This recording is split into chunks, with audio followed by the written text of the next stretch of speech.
যেই ব্যক্তি সফরের কারণে অথবা অসুস্থতার কারণে রমজানের কাজা সিয়াম তার উপর আসে, 5টা 4টা 6টা 10টা কাজা আছে, তাহলে শাওয়াল মাসে উনি আগে কাজাটা আদায় করবেন নাকি এই শাওয়ালে 6টা আদায় করবেন? এটা মাসলা না?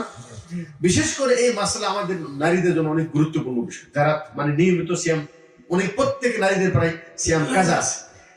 একটা মত হলো, যেই মতকে প্রাধান্য দিয়েছেন শেখ বিন বাজ রাহিমাহুল্লাহ, ইবনে ওসাইমিন রাহিমাহুল্লাহ, শেখ জিবরিল, শেখ সালেহ আল ফৌজান, এনারা বলেছেন যার উপর কাজা আছে ওই ব্যক্তি আগে কাজাটা আদায় করবে, তারপরে শাওয়ালে 6টা আদায় করবে।